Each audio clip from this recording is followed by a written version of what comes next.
भारत की कमजोरी का फायदा उठा रहा है तुर्की एक ऐसा देश है जो समय समय पर भारत को नीचा दिखाता है और जो हमारा जम्मू कश्मीर है उसे पाकिस्तान का हिस्सा बताता है। लेकिन अगर मैं पूरी दुनिया की रियलिटी बताऊं तो तुर्की की भी हालत पाकिस्तान से भी खराब है। पाकिस्तान में जो मंदी है वो 30% है और पाकिस्तान डूब चुका है, वहीं तुर्की की मंदी 60% है। तो सोचिए तुर्की की हालत क्या होगी। वैसे आज हम एक ऐसे चीज के बारे में बात करने वाले हैं जिसका तुर्की फायदा उठा रहा है और ये चीज भारत की कमजोरी बन रही है। चलिए जानते हैं वो कौन सी इंडस्ट्री है, वो कौन सी कमजोरी है जिसका तुर्की फायदा उठा रहा है। नमस्कार दोस्तों, मैं विकास और आप देख रहे हैं ऑल इंडिया अफेयर्स।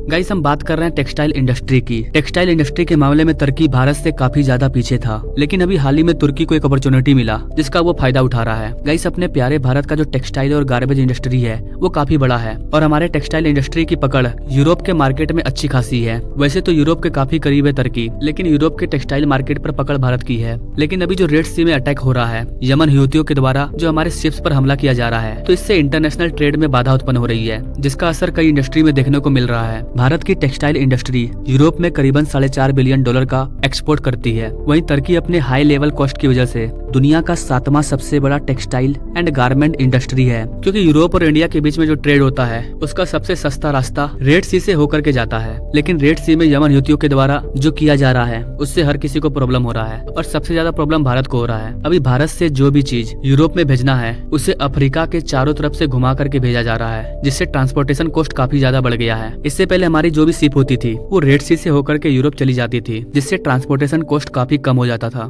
तो ये जो ट्रांसपोर्टेशन में एक्स्ट्रा खर्चा हो रहा है इससे भारत को नुकसान हो रहा है। जो भी भारत के यूरोपियन एक्सपोर्टर हैं उन्होंने ज्यादा शिपमेंट कॉस्ट देने से मना कर दिया है, तो इसका नुकसान भारत को उठाना पड़ रहा है और धीरे धीरे ये सारे ऑर्डर भारत के बजाय तुर्की कंपनी की तरफ जा रहे हैं। इसके साथ साथ तुर्की की जो कंपनी है वो यूरोपियन डीलर के साथ कॉन्ट्रैक्ट कर रही है, जो कि पहले भारत से सामान लेते थे। और ये सर सिर्फ भारत ही नहीं बल्कि वियतनाम, चीन, कई एशियन कंट्री के साथ हो रहा है। भारत के टेक्सटाइल और गारमेंट इंडस्ट्री में करीबन 5 करोड़ लोगों को जॉब मिला हुआ है और अगर ये ट्रेड रुकता है तो इन सारे लोगों को प्रॉब्लम होगा, क्योंकि कंपनी प्रोडक्शन इसलिए करती है ताकि वो ज्यादा से ज्यादा सेल कर सके। अगर सेलिंग ही नहीं होगा तो कंपनी जॉब किसे देगी और क्यों देगी जब प्रोडक्शन ही कम करना होगा। तो रेड सी का रास्ता बंद होने की वजह से भारत से प्रोडक्ट को यूरोप ले जाने वाली शिप 15 से 20 दिन लेट पहुंच रही है, क्योंकि उन्हें पूरे अफ्रीका से घूमते हुए जाना पड़ रहा है, जिसकी वजह से शिपिंग कॉस्ट भी 4 गुना ज्यादा हो चुकी है। जहाँ भारत के छोटे इंडस्ट्री को 20 से 25% का प्रॉफिट हो रहा था, वहीं अब उन्हें 3 से 4% का प्रॉफिट हो रहा है और इसी का फायदा उठा रहा है तुर्की अपनी पकड़ बना रहा है यूरोपियन कंट्री के साथ और भारत के एक्सपोर्ट को कम कर रहा है। लेकिन अगर यहाँ पर आईमेक कॉरिडोर बन गया होता